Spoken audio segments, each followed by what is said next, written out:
Hai, Assalamualaikum warahmatullahi wabarakatuh. Welcome back to my channel Ritsarla Hilari.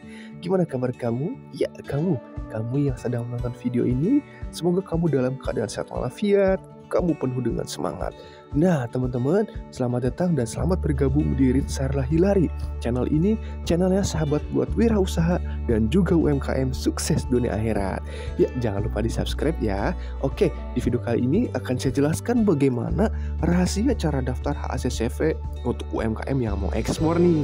Yuk kita cari tahu apa sih HACCP itu. Nah teman-teman, karena saat ini banyak sekali teman-teman UMKM yang ingin melakukan ekspor tapi nggak tahu nih HACCP apa. Nah di video kali ini akan saya jelaskan secara mendetail dan juga ada tips trik dan juga videonya seperti biasa. Oleh karena itu teman-teman wajib tonton dan simak videonya sampai dengan selesai agar teman-teman bisa mendapatkan ilmunya dan juga teman-teman bisa mempersiapkan untuk HACCP-nya. Oke teman-teman, kita masuk dulu ke video pembukanya ya.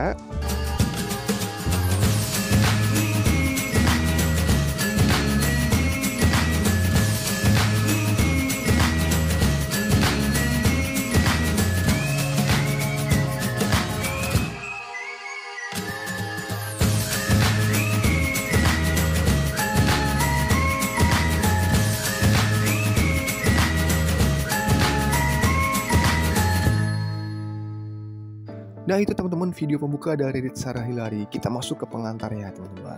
Jadi teman-teman kita tahu bahwa industri kuliner ini memang nggak ada matinya. Bisnis makanan dan minuman ini tumbuh dengan suburnya. Tak hanya nih dari jumlah pelaku usahanya yang semakin bertambah, tapi varian makanan minuman yang ditawarkan pada setiap segmen pasar ini juga semakin bervariasi. Sayangnya nih, proses produksi produk berbahan pangan ini cukup rentan terhadap kontaminasi, sehingga sangat berisiko membahayakan kesehatan bahkan nyawa saat dikonsumsi oleh konsumen. Nah, bisnis berbasis pangan ini sepertinya tampak sederhana, tapi sebenarnya tidak demikian. Proses produksi pengolahannya harus higienis dan memenuhi standar kebersihan sehingga hasil akhirnya akan layak dan aman untuk dikonsumsi oleh konsumen teman-teman. Nah kemudian perkembangan industri pangan tersebut terus meningkat nih dengan pesat dan menyeluruh ke berbagai daerah dari mulai industri UMKM hingga skala multinasional. Seiring dengan perkembangan tersebut, sering juga nih ditemui masalah yang berkaitan dengan penyakit yang disebabkan oleh makanan. Makanan yang proses produksi atau hasilnya tidak aman ini cenderung menyebabkan konsumen mengalami masalah kesehatan, mulai dari resiko ringan, keracunan, hingga berpotensi menyebabkan munculnya berbagai penyakit. Oleh karena itu, khusus untuk UMKM perlu ada cara menjaga kualitas produk pangan dengan memastikan bahan baku, proses produksi, hingga produk jadi dihasilkan oleh konsumen dan dinikmati oleh konsumen. Nah, dalam kegiatan perdagangan internasional pun, setiap perusahaan yang memproduksi produk pangan wajib memperhatikan mutu produk, keamanan pangan, dan ketersediaannya baik dari proses produksi maupun keseluruhan antar produksi teman-teman. Sistem jaminan mutu yang umum digunakan dalam industri pangan yaitu adalah HACCP, di mana HACCP ini perusahaan menunjukkan bahwa perusahaan tersebut atau organisasinya telah menerapkan jaminan keamanan pangan secara menyeluruh. Tak hanya perusahaan besar nih, pentingnya penerapan standar HACCP juga ini perlu untuk perusahaan skala UMKM, terutama buat UMKM yang ingin memperluas jaringan perdagangan ke internasional. Lalu apa sih HACCP? Jadi HACCP ini adalah Hazard Analysis dan Critical Control Point yang merupakan sistem manajemen keamanan pangan yang menggunakan pendekatan ilmiah, rasional, dan sistematik untuk mengidentifikasi, menilai, dan mengendalikan bahaya terkait keamanan panganan di seluruh jaringan rantai pasokan, di mana HACCP memiliki metode sistematis berbasis sains yang mengidentifikasi risiko bahaya tertentu dan tindakan pengendaliannya untuk memastikan keamanan dan produk pangan yang diproduksi. Kemudian penggunaan ini berfungsi pada industri makanan sebagai pengendali dan pencegah risiko teman-teman. Nah, mengapa UMKM butuh HACCP? Dalam penerapan standar HACCP ini penting terutama untuk mendorong pelaku UMKM melakukan ekspor perdagangan teman-teman. Pengen kan ekspor? Nah, namun tidak hanya fokus pada perusahaan yang besar, tapi perusahaan kecil pun harus menembus pasar ekspor. Di mana dengan memperoleh sertifikasi HACCP ini maka pelaku UMKM ini dapat mengekspor produknya hingga ke luar negeri.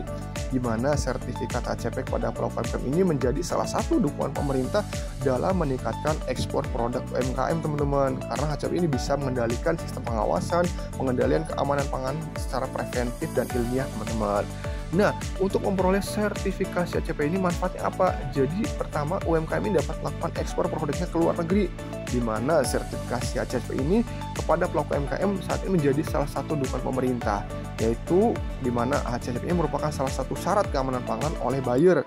Kemudian sertifikat HACCP ini telah diakui loh oleh Otoritas Food and Agriculture Organization atau FAO, kemudian dan World Health Organization atau WHO teman-teman. Kemudian Pulau UMKM juga dapat mendapatkan sertifikasi ini telah melakukan ekspor teman-teman ke beberapa negara. Salah satunya itu adalah UMKM Restomande.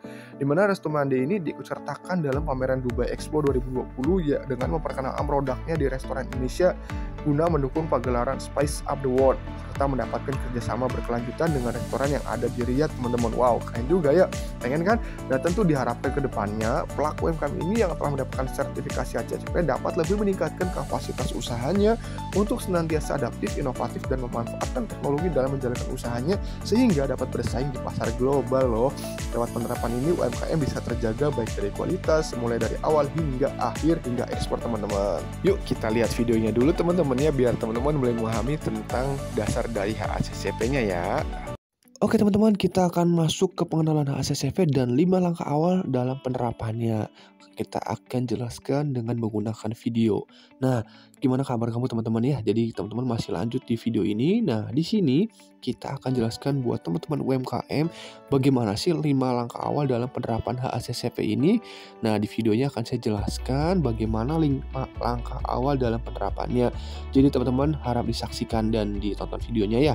Nah, teman-teman tadi sudah saya jelaskan bagaimana HACCP. Nah, di sini kita akan jelaskan dengan menggunakan video agar teman-teman lebih memahaminya lagi dan lebih jelas. Terutama buat UMKM yang sudah siap dalam melakukan proses produksi serta punya impian untuk melakukan ekspor teman-teman. Jangan lupa mau di-subscribe, like, serta di-share agar video ini bisa bermanfaat untuk yang lainnya ya. Oke, kita masuk ke 5 langkah awal. Nah, sebelumnya kita sudah tahu bahwa apa sih HACCP itu. Jadi HACCP itu atau Hazard Analysis Critical Control Point ini atau biasa kita sebut dengan HACCP teman-teman biar gampang nyebutnya, merupakan salah satu sistem keamanan yang tadi pangan tertua yang sudah banyak digunakan di berbagai negara teman-teman. Jadi teman-teman sudah tahu nih bahwa ini sistem yang sudah lama dan dilansir dari FDA juga bahwa HACCP ini sebagai sistem keamanan pangan merujuk pada analisa dan pengawasan bahaya baik itu biologi, kimia, dan juga fisik mulai dari produksi sampai dengan bahan baku ya teman-teman. Dan juga mulai dari awal pengadaan, produksi hingga distribusinya hingga produk menjadi yang siap dikonsumsi oleh konsumen teman-teman.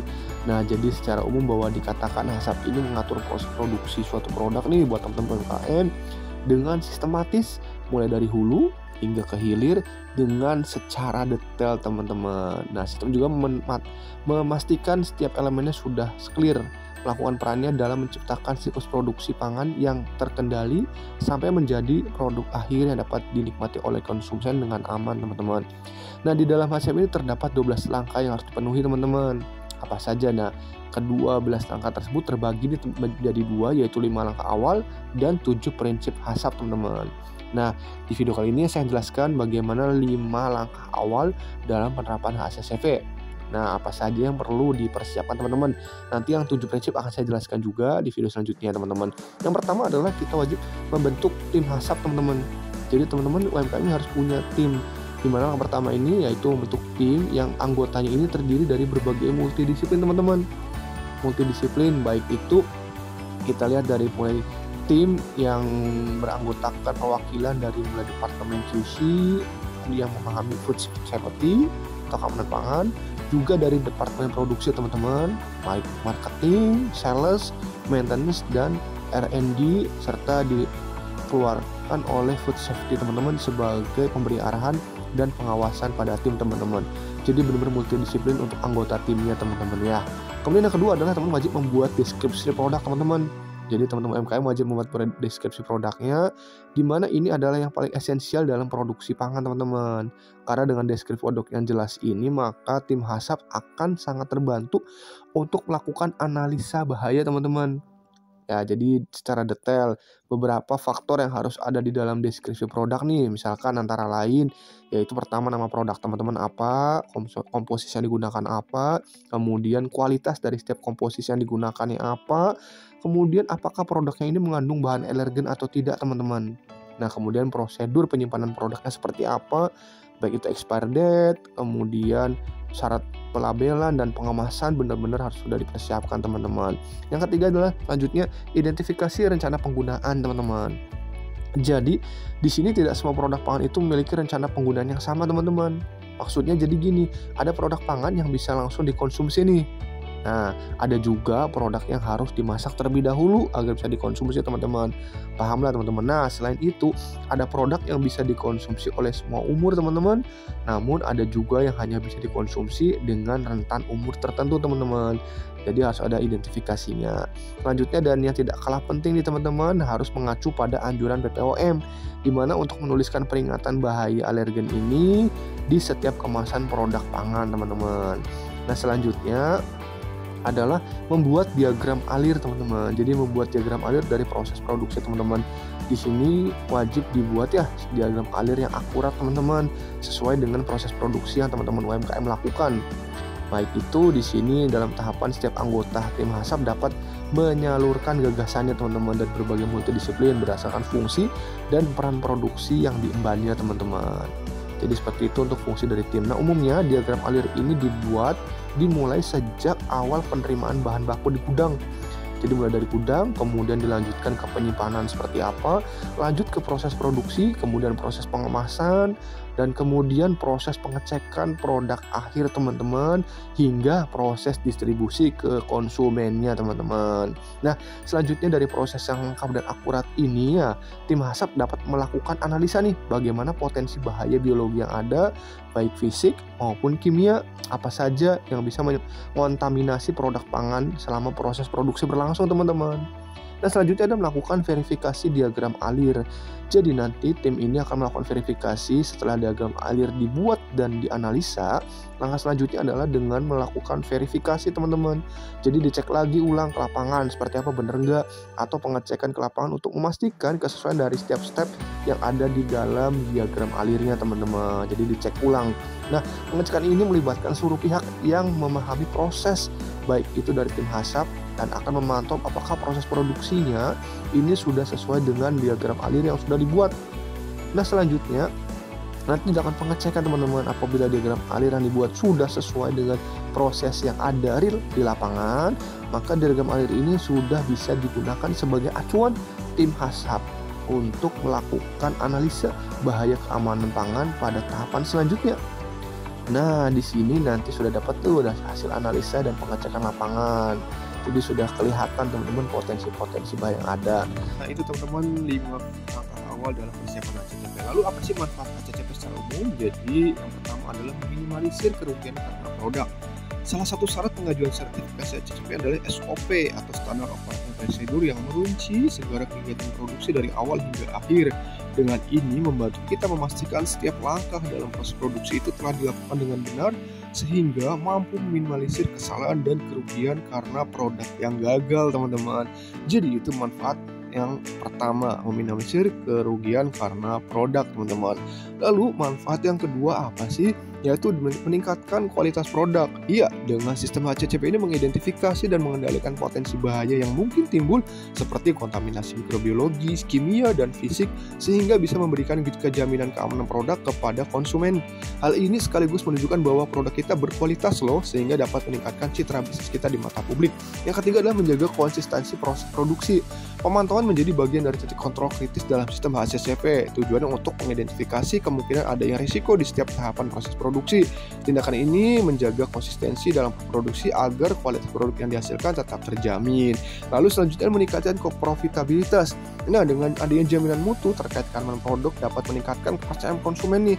Konsumen yang percaya dengan kualitas produk kita tidak akan segan untuk melakukan repeat buying atau pembelian ulang. Bahkan secara sukarela merekomendasikan produk kita kepada lingkungan sekitarnya. Cepat atau lambat, hal ini pastinya nanti akan banyak meningkatkan penjualan, dan otomatis dengan penjualan meningkat maka akan meningkatkan keuntungan bisnis kita teman-teman. Jadi manfaatnya banyak sekali teman-teman untuk HACCP ini teman-teman. Nah, lalu prinsip dasar HACCP ini ada 7 teman-teman. Yang pertama adalah 1, analisis bahaya. Bahaya dalam proses produksi pangan mengacu pada kontaminasi unsur-unsur mikrobiologi seperti bakteri, virus, dan parasit yang membahayakan, serta unsur kimia berupa zat beracun dan unsur fisik atau berupa benda-benda asing. Kedua adalah penentuan titik kritis kendali kritis atau kita sebut dengan CCP dalam proses produksi. Dan selanjutnya adalah penetapan batas kritis teman-teman, di mana batas kritis mengacu pada ukuran maksimal atau batas toleransi yang ditetapkan untuk menjamin titik kritis berada dalam kendali yang masih diwajari teman-teman. Nah, kemudian yang keempat adalah penetapan prosedur pemantauan, di mana prinsip ini mengacu pada tindakan terencana untuk mengamati dan menguji efektivitas pengendalian titik kritisnya. Pemantauan yang dilakukan secara kontinu dapat memberikan peringatan dini ketika terjadi penyimpangan, sehingga bisa segera dicarikan langkah perbaikannya.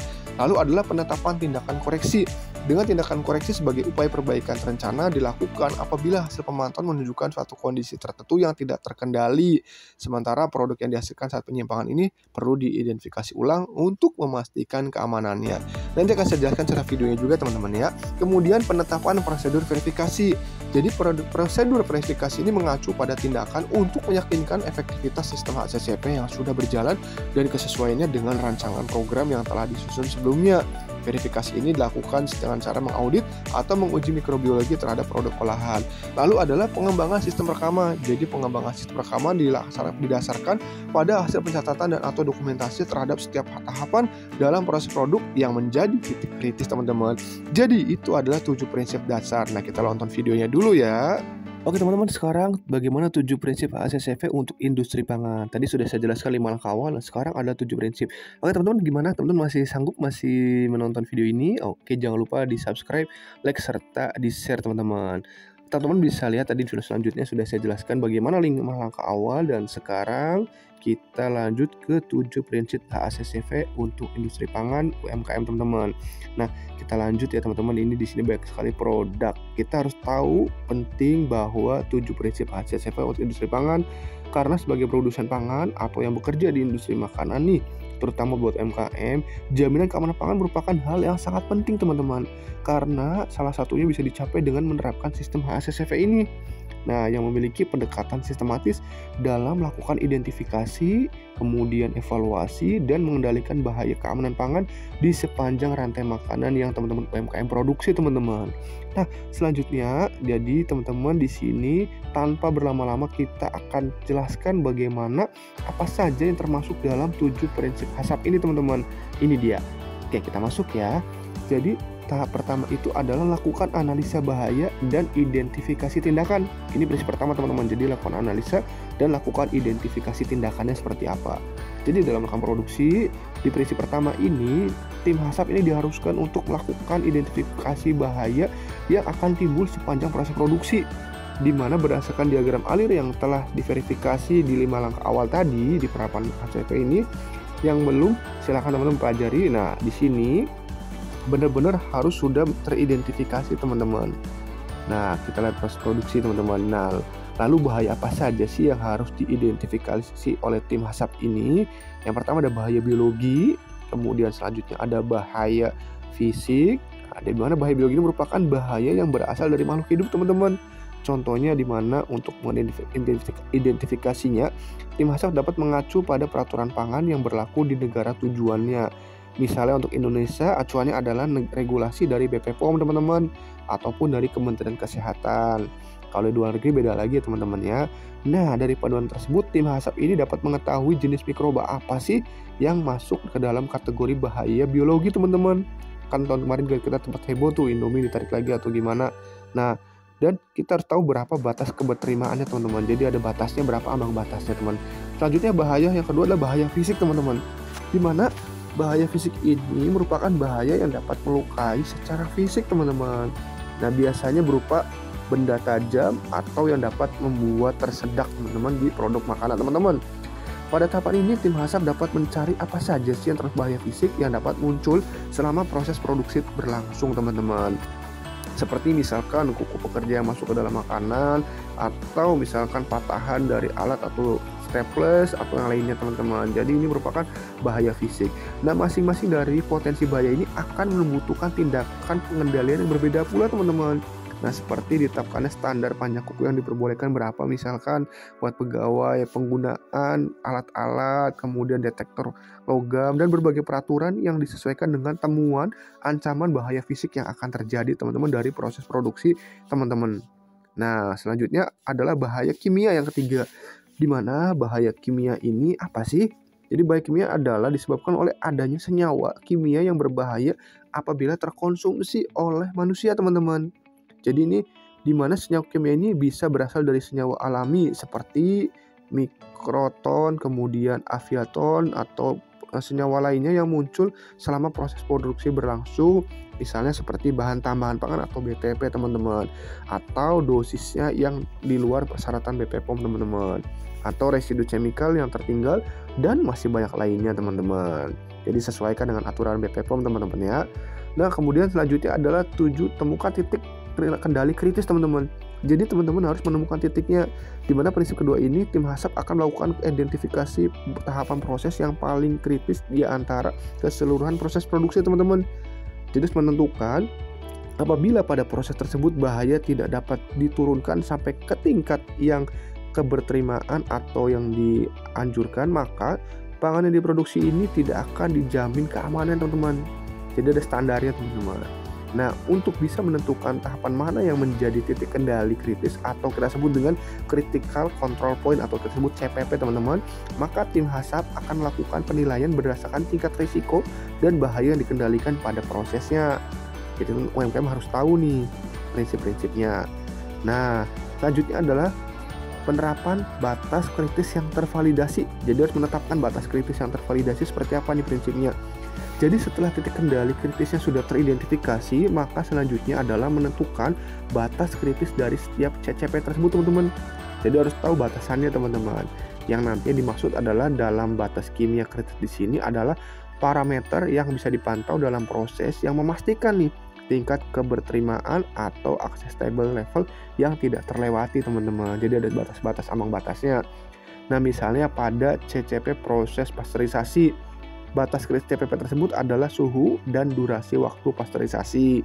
Kemudian yang tervalidasi dapat membunuh atau mengurangi mikroba patogen hingga batas yang bisa diterima oleh BPOM, teman-teman, misalkan.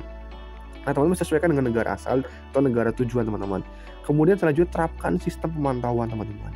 Jadi di sini prinsip selanjutnya menerapkan sistem pemantauan. Jadi prinsip ini tim HACCP akan membuat rencana pemantauan CCP atau rencana monitoring yang berisi informasi tentang apa yang akan dipantau, teman-teman, siapa yang memantau, di mana pemantauan dilakukan, kapan, hingga bagaimana cara melakukan pemantauan terhadap proses HACCP ini, teman-teman. Nah, tujuan dari pemantauan atau monitoring ini adalah untuk memastikan bahwa setiap CCP ini tidak melewati batas kritis dan semua bukti pemantauan terdokumentasi sehingga pemantauan selanjutnya akan lebih mudah, teman-teman, selanjutnya. Jadi benar-benar didokumentasikan, teman-teman. Selanjutnya adalah prinsipnya lakukan tindakan korektif, teman-teman. Jadi setelah mengetahui semuanya, ada lakukan tindakan korektif dari hal monitoring dapat dilihat apakah CCP ada yang melewati batas kritis ataukah tidak, teman-teman. Apabila ada CCP yang melewati batas kritis nih, teman-teman, ternyata maka harus segera dilakukan tindakan korektif sebelum produk tersebut sampai ke tangan konsumen, teman-teman. Jadi benar-benar dicek semuanya. Nah, untuk melakukan tindakan korektif ini tim HACCP akan menganalisa akar permasalahannya terlebih dahulu. Di mana karena setiap penyebab masalah akan membutuhkan tindakan korektif yang berbeda, teman-teman. Jadi perlakuan berbeda-beda. Nah, kemudian selanjutnya adalah lakukan verifikasi, teman-teman, tahapnya. Jadi prinsipnya lakukan verifikasi. Jadi secara berkala tim HACCP akan melakukan verifikasi apakah sistem HACCP yang dibuat ini dan CCP yang sudah ditentukan akan dipantau secara berkala serta keseluruhan proses produksi sudah sesuai dengan produser atau prosedur yang telah ditetapkan, teman-teman. Nah, proses verifikasi ini dilakukan dengan tujuan untuk memastikan bahwa produk pangan yang dihasilkan ini sudah memenuhi standar keamanan pangan sehingga tidak ada yang produksi terkontaminasi apalagi sampai ke tangan konsumen. Jadi sudah dipastikan aman, teman-teman. Jadi benar-benar tim HACCP ini kerja keras, teman-teman, karena emang bisa ekspor, teman-teman. Lalu selanjutnya adalah membuat dokumentasi dari record, teman-teman. Jadi prinsip ini adalah teman-teman wajib mendokumentasikan dan membuat rekod atau rekamannya. Dalam prinsip ini, kegiatan dan bukti aktivitas implementasi dalam sistem HACCP ini benar-benar harus bisa ditunjukkan dan juga terdokumentasikan teman-teman.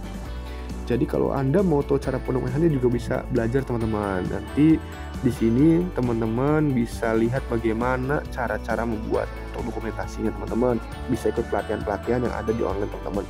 Jadi saya hanya jabarkan bagaimana tadi 5 langkah awal, kemudian 7 prinsip HACCP untuk teman-teman UMKM agar teman-teman bisa mengetahuinya dan bisa mempersiapkan diri, terutama untuk teman-teman UMKM yang sudah produksinya banyak dan siap untuk melakukan ekspor, karena pasti di setiap negara itu melakukan peraturan yang berbeda-beda. Nah, teman-teman harus siapkan tim HACCP-nya agar menyesuaikan dengan standar pangan yang diterapkan oleh negara tujuan untuk ekspor produk teman-teman. Itu saja teman-teman untuk 7 prinsip HACCP untuk industri pangan. Nah, teman-teman semoga bermanfaat untuk 7 langkah ini teman-teman ya. Oke teman-teman, itu tadi videonya. Nah, lalu persyaratannya sertifikasi HACCP seperti apa sih? Jadi untuk mendapatkan sertifikat HACCP ini, sahabat wirausaha harus memenuhi persyaratan sebagai berikut. Yang pertama adalah memahami aturan pemerintah yang berlaku tentang jaminan mutu dan keamanan produksi. Kemudian yang kedua, menerapkan sistem jaminan mutu sesuai dengan 7 prinsip dasar HACCP tadi. Dan yang ketiga, memiliki ruang lingkup yang menjadi lokasi aktivitas produksi, baik sebagian ataupun keseluruhan area teman-teman. Jadi ini untuk persyaratan sertifikasi HACCP yang akan saya jelaskan teman-teman, biar teman-teman mendapatkan ilmunya teman-teman. Lalu selanjutnya persyaratannya adalah bersedia memproses sertifikasi HACCP yang berbeda untuk masing-masing aktivitas produksi atau unit potensial bahayanya, meski masih berada dalam manajemen yang sama. Lalu selanjutnya mempekerjakan staf penanggung jawab mutu dan jaminan keamanan produksi. Yang keenam, menyertakan dokumen-dokumen kelengkapan terdiri dari SIUP, akta pendirian, TDP, NPWP, dan juga surat izin usaha. Yang terakhir adalah telah aktif melakukan kegiatan produksi teman-teman. Jadi secara aktif berproduksi setiap waktunya teman-teman. Itulah persyaratan sertifikasi HACCP. Lalu bagaimana prosedur pembuatannya? Nah, apabila sahabat wirausaha sudah mampu nih memenuhi persyaratan sertifikasi HACCP, maka bisa mengajukan pembuatan sertifikat HACCP ini melalui prosedur sebagai berikut. Yang pertama tadi teman-teman menyusun dulu tim HACCP-nya, di mana pastikan bahwa teman-teman telah memiliki tim yang mempunyai kemampuan baik mencakup pengetahuan dan keahlian yang spesifik terkait dengan produk guna pengembangan dan penerapan HACCP ini. Tim ini harus terdiri dari berbagai disiplin ilmu yang diperlukan, di mana nantinya ini mengirimkan delegasi dari perusahaan untuk mengikuti pelatihan tentang prinsip dasar HACCP ini teman-teman. Jadi harus ada pelatihannya terlebih dahulu. Yang kedua tadi mendeskripsikan produk. Produk unggulan dari sahabat wirausaha ini harus dideskripsikan detailnya yang mencakup informasi tentang komposisi bahan, termasuk bahan-bahan kimia yang digunakan, pengemasannya, daya tahannya, dan juga distribusinya. Apabila terdapat label khusus seperti penunjuk penggunaan produk, maka harus dilampirkan juga teman-teman. Di mana dalam pengajuan ini produk pangan dikategorikan menjadi beberapa lingkup, mulai dari produk susu, lemak, buah-buahan, serealia, roti, daging, ikan, pemanis, garam, rempah-rempah, sup, saus, salad, produk protein teman-teman. Nah, kemudian yang ketiga menganalisa sistemnya teman-teman. Analisis yang dilakukan ini untuk mengidentifikasi sistem HACCP yang telah ditetapkan telah memenuhi standar atau justru masih terdapat kekurangan. Penerapan sistem HACCP ini telah memenuhi standar atau belum dapat diketahui melalui perbandingan sistem yang telah berjalan dengan standar HACCP yang seharusnya berlaku. Proses ini bisa dilakukan oleh perwakilan internal perusahaan sebagai pelaksana sistem HACCP, atau teman-teman bisa memanfaatkan layanan konsultan eksternal teman-teman untuk menganalisa sistem produksi teman-teman dan juga penerapan HACCP ini teman-teman. Selanjutnya adalah audit dan penilaian sistem HACCP. Tahap selanjutnya adalah perusahaan akan menjalani audit dan penilaian terhadap kebijakan serta prosedur keamanan pangannya dan kesesuaiannya dengan sistem HACCP yang telah diterapkan. Audit ini dilakukan melalui 2 tahap, yaitu pemeriksaan dokumen, inspeksi langsung ke lokasi produksi.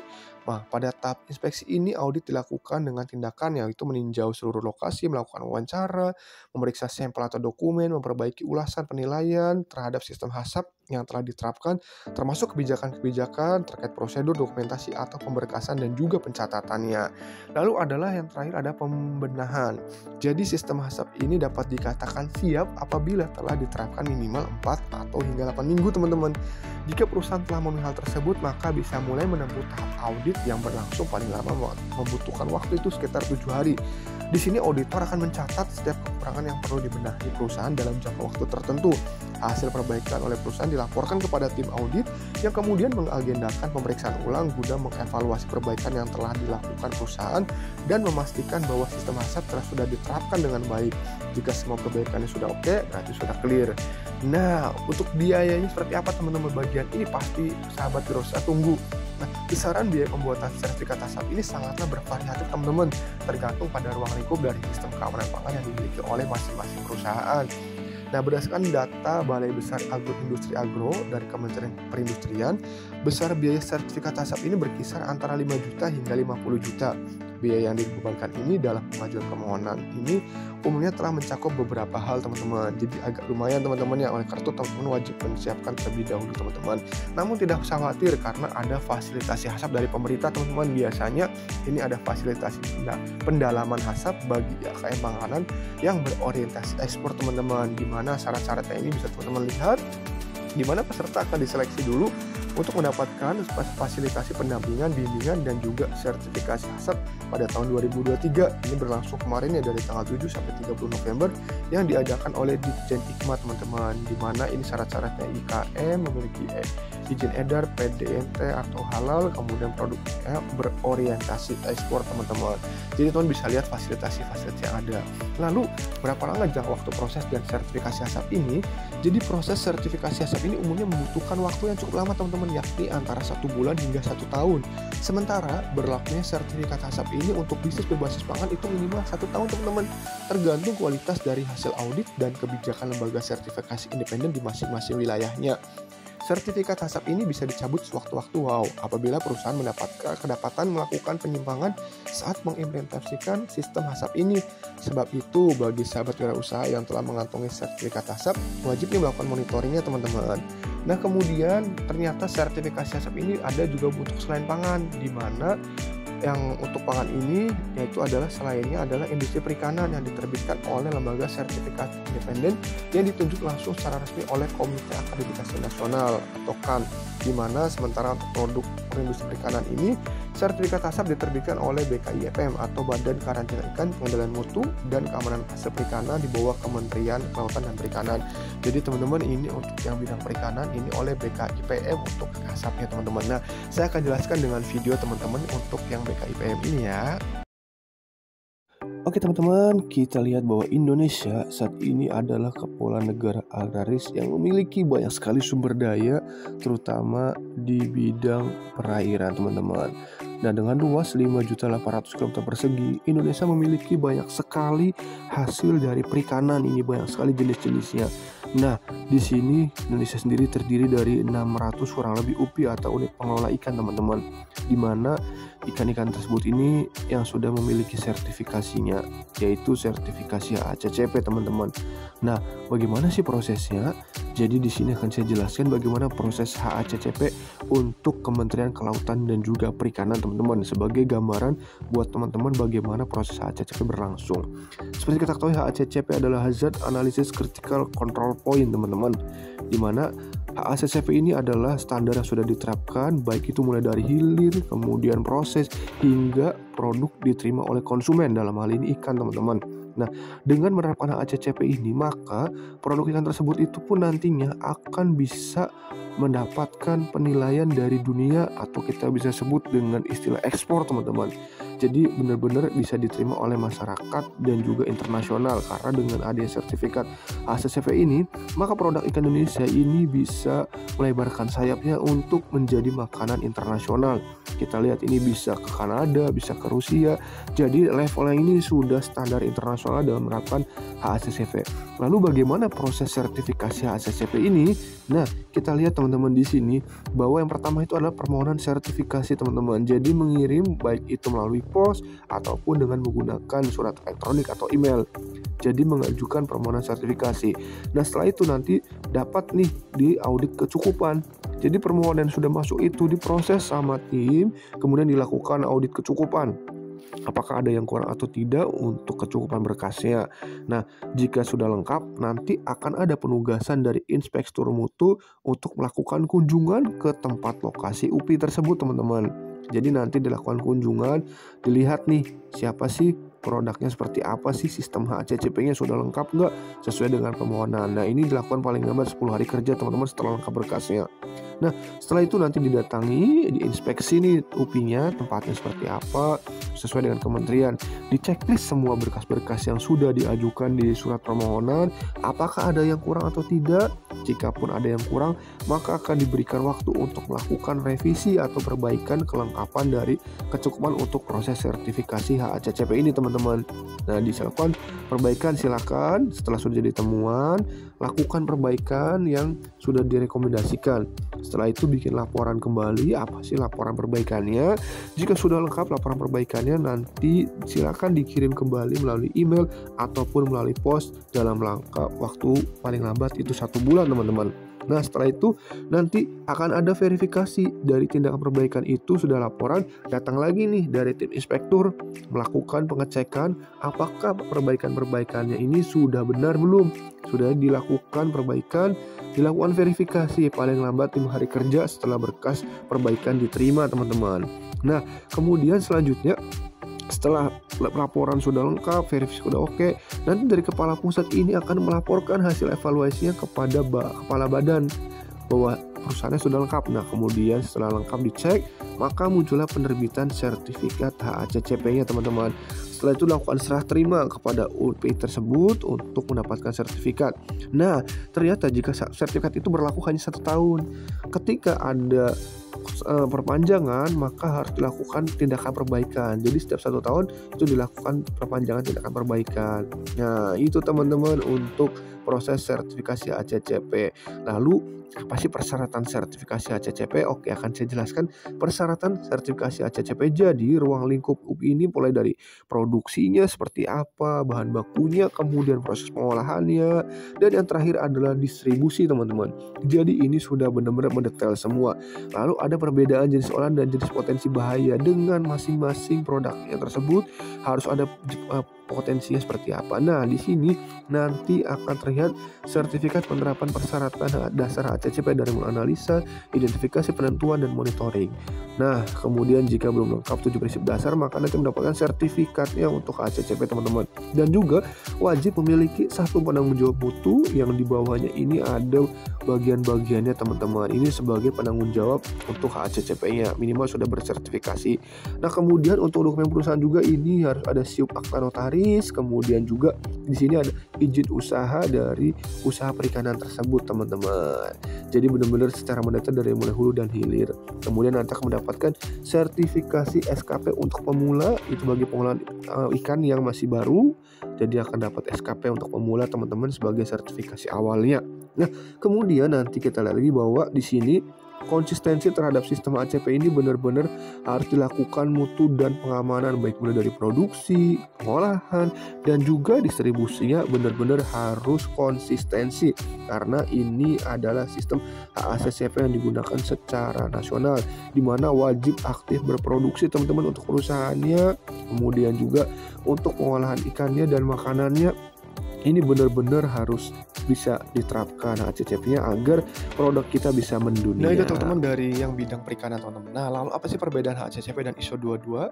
Jadi sistem jaminan mutu yang umum digunakan dalam industri pangan itu adalah ISO 20020 dan Hazard Analysis atau HACCP. Standar ISO 22000 ini dan HACCP ini merupakan suatu metode yang terlihat mirip tapi memiliki tujuan yang serupa. Menerapkan kedua metode ini menunjukkan bahwa perusahaan atau organisasi menerapkan jaminan keamanan pangan secara menyeluruh. Pandangan yang menyatakan keduanya sama tidak sepenuhnya salah, meski sekilas terlihat sama dan memiliki tujuan yang serupa, namun keduanya ini memiliki beberapa perbedaan yang harus dipahami, teman-teman. Nah, di antara perbedaannya yaitu pada ISO 22000, ruang lingkup pengendalian itu mencakup pengendalian terhadap sistem manajemen serta persyaratan teknis. Sedangkan pada HACCP ini tidak mencakup pengendalian sistem manajemen, tapi hanya mencakup persyaratan teknisnya saja, teman-teman. Nah, ini akan saya lihatkan beberapa contoh sertifikat HACCP, teman-teman, biar nggak penasaran nih. Ini contoh sertifikat HACCP System Certificate. Ini bentuknya seperti ini, teman-teman. Jadi berbeda-beda karena ada lembaga khusus independen yang mengadakan sertifikat di HACCP ini, teman-teman. Ini perusahaan-perusahaannya yang saya ambil informasi biar teman-teman tahu dari gambaran seperti apa sih bentuk sertifikat HACCP ini. Jadi ini adalah sertifikat HACCP berlaku selama 1 tahun, teman-teman. Teman-teman bisa pelajarin, bisa lihat di gambar layar ini bagaimana sertifikat HACCP ini, teman-teman.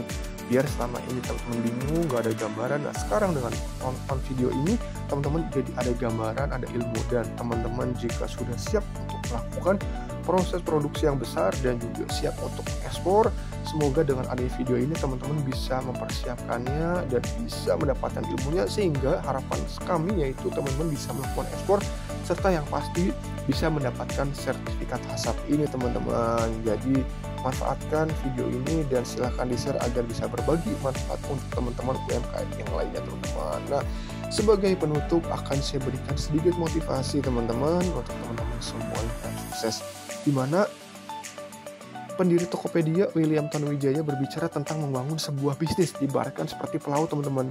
Dalam membangun bisnis dapat belajar dari para pelaut. Yang pertama itu harus tahu kemana tujuan berlayar.